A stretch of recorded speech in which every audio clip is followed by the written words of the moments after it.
Jardim de Infância, Casa de Vivência. Quarta-feira, 14 de julho de 2021. Materiais necessários: 6 rolinhos de papel higiênico, encartes de supermercado ou folhas de revista, cola. Olá, crianças, tudo bem com vocês? Eu sou a tia Sol e me diz uma coisa, o que é que não pode faltar na festa junina? Fogueira, muito bem! E é isso que eu vou ensinar vocês a fazerem hoje. Então, crianças, para fazer a nossa fogueira, vamos precisar de 6 rolinhos de papel higiênico. Vamos contar? 1, 2, 3, 4, 5, 6. Encartes de supermercado ou folha de revista e cola. Vamos começar a fazer a nossa fogueira. Vocês vão pegar 2 rolinhos de papel, colocar com a distância aí, ó, de uns 3 dedinhos aqui, ó, de um para o outro. Coloca cola, como a tia Sol fez aqui, ó, nas pontinhas.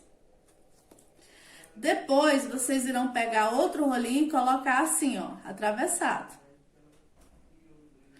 Põe um e coloca o outro.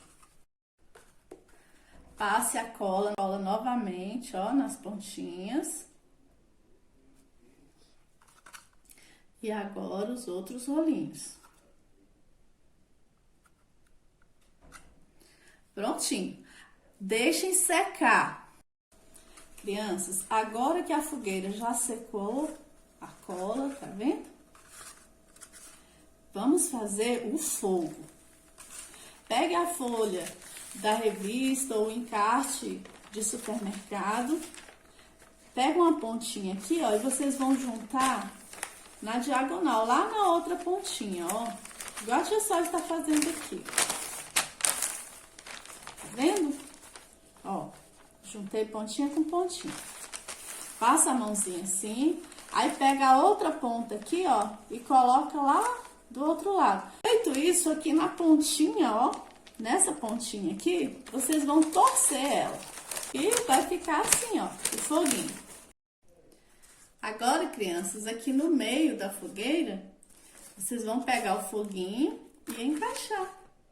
Está prontinho, ó. Gostaram?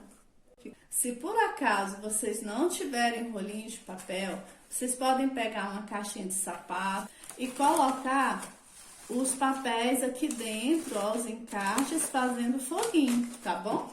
E guardem, porque amanhã nós vamos utilizar no nosso arraiar no Meet. Não esqueçam de tirar foto e mandar para a sua professora. Um beijo e até a próxima!